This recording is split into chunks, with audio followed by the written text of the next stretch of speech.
আমাদের পার্শ্ববর্তী, যিনি বাংলাদেশের সবচেয়ে বেশি এই মুহূর্তে মৃত্যুঞ্জয়ী একজন ব্যক্তিত্ব, যার কাছে এই দায়িত্ব দিয়েছেন। ওনার মাধ্যমে সারা বাংলাদেশে যে সুশৃঙ্খলভাবে স্থিতিশীল একটা স্টেবিলিটি আসবে, সুতরাং এটা আমাদের জন্য সবচেয়ে বেশি চরম প্রাপ্তির পাশাপাশি উনি হচ্ছেন আমাদের বাংলা পার্বত্য জেলার পার্শ্ববর্তী অঞ্চলের সবচেয়ে বেশি সবার গ্রহণযোগ্য প্রিয় নেতা।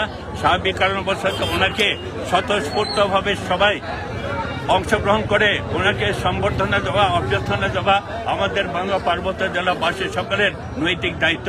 এই জন্য আজকে যে আসছে এটা অত্যন্ত বেশি স্বতঃস্ফূর্তভাবে এবং প্রান্তাঞ্চলের ভিতরে সবাই এসেছেন। সুতরাং আমরা আশা করি ওনার স্থিতিশীলতা এবং শারীরিকভাবে একটা স্টেবিলিটি সহ সব কিছুর জন্য সারা বাংলাদেশকে এই যে দায়িত্বে আছেন সেটার জন্য সাকসেসফুলি উনি করতে পারেন, সেটাই সৃষ্টিকর্তার কাছে আমাদের প্রার্থনা। আর পাশাপাশি বান্দরবান পার্বত্য জেলার মানুষ সেটার জন্য সবচেয়ে বেশি প্রাউড ফিল করে।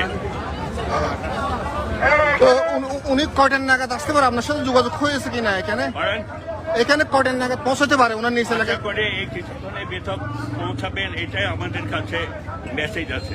আচ্ছা, তো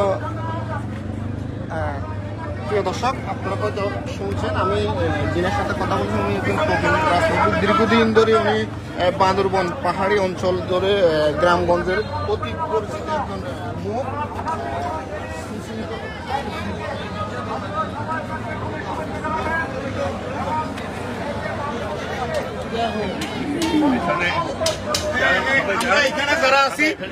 এখানে যারা আছি সবাই সামনে খালি সবাই